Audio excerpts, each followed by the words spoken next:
அஸ்ஸலாமு அலைக்கும். Hi friends, எல்லாம் நல்லா இருக்கீங்களா? வாங்க நம்ம குவைத்தோட முக்கிய செய்திக்குள்ள போலாம்.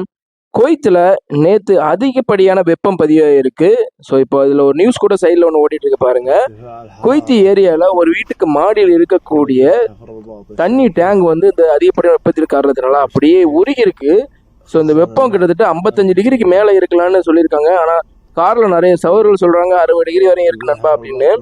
குவைத் தரப்புல என்ன தெரிவிச்சிருக்காங்கன்னா, நேற்று அதிகப்படியா 52 டிகிரி செல்சியஸ் பதிவானதா தெரிவிச்சது குறிப்பிடத்தக்கது.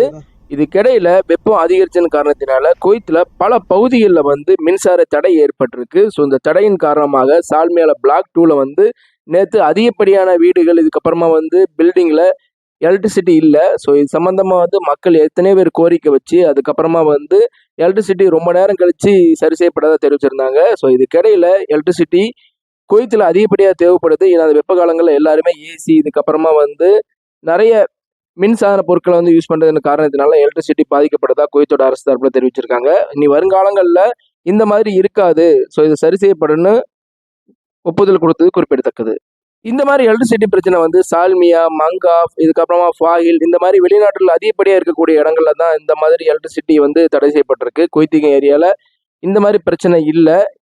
குவைத்தில் இந்த சம்மர் சீசனில் காலையில் 11 மணிலேருந்து ஈவினிங் 4 மணி வரையும் பைக் டாக்ஸி டிரைவர்ஸ் வந்து ரோட்டில் வண்டி ஓட்டத்துக்கு தடை செய்யப்பட்டுள்ளது. டெலிவரி டிரைவர் யாராக இருந்தாலுமே வந்து இந்த நேரத்தில் வண்டி ஓட்டக்கூடாதுன்னு குவைத்தோட அரசு சார்பில் தெரிவிச்சிருக்காங்க. அப்படி மீறுகள் மீது தக்க நடவடிக்கை எடுக்கப்படும் தெரிவிச்சிருக்காங்க. ரொம்பவே கேர்ஃபுல்லாக இருங்க நண்பர்களே. முக்கியமாக பைக் டெலிவரி டிரைவர்ஸுக்கு தான் இந்த அறிவிப்பு. வீடியோக்கு மறக்காம லைக் பண்ணுங்க. அந்த வீடியோ குவைத்தில் இருக்க அனைவருக்கும் ஷேர் பண்ணுங்க. மற்றொரு புதிய சேனல் சந்திக்கிறேன். அஸ்ஸலாமு அலைக்கும். Thank you friends.